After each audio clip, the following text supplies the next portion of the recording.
Hello guys, இன்றைக்கி எண்ணெய் கத்திரிக்காய் குழம்பு எப்படி ரெடி பண்ணுறதுன்னு பார்க்கலாம் வாங்க. ஒரு மிக்ஸி ஜாரில் பெரிய வெங்காயம், தக்காளி, அது கூடவே தேங்காய் துருவல் இதெல்லாம் சேர்த்து நல்லா பேஸ்ட்டாக ரெடி பண்ணிக்கலாம். ஒரு கடாயில் கொஞ்சமாக எண்ணெய் ஊற்றி நாளாக இருக்கிற கத்திரிக்காயை நல்லா வதக்கி எடுத்துக்கலாம். ஏன்னா நம்ம இந்த பேஸ்ட் ஆட் பண்ணும்போது கத்திரிக்காய் வேகாத மாதிரி இருக்கும். அதனால் ஃபஸ்ட்டே நல்லா வதக்கி எடுத்துக்கலாம்.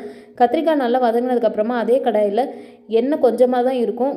கொஞ்சமாக நம்ம நல்லெண்ணெய் சேர்த்து வெந்தயம் போட்டு தாளிச்சிக்கலாம். அது கூடவே சின்ன வெங்காயம், வெள்ளைப்பூடு, அதுக்கப்புறம் பார்த்திங்கன்னா இதுக்கு உரப்புக்கு ஏற்றாப்புல மிளகாப்பொடி, மல்லிப்பொடி, மஞ்சத்தூள், அதுக்கப்புறம் நம்ம அரைச்சி வச்சுருக்க பேஸ்ட்டு இதெல்லாம் சேர்த்ததுக்கப்புறமா ஒரு லெமன் சைஸ் அளவு புளி அதையுமே கரைச்சி சேர்த்து தேவையான அளவு உப்பு போட்டு கொதிக்க விட்டுக்கலாம். ஒரு 5 மினிட்ஸ் கொதிச்சதுக்கப்புறமா நம்ம வதக்கி வச்சுருக்க கத்திரிக்காயும் ஆட் பண்ணி நல்லா எண்ணெய் பிரிஞ்சு வர அளவுக்கு கொதிக்க விட்டு எடுத்தோம் அப்படின்னா எண்ணெய் கத்திரிக்காய் குழம்பு ரெடி ஆயிடும். இது பார்த்திங்கன்னா சுட சுட சாதம், சப்பாத்தி, தோசை, இட்லிக்கெலாம் சூப்பர் காம்பினேஷனாக இருக்கும். இதை கண்டிப்பாக ட்ரை பண்ணிட்டு எப்படி இருக்குன்னு சொல்லி கமெண்ட் பண்ணுங்கள்.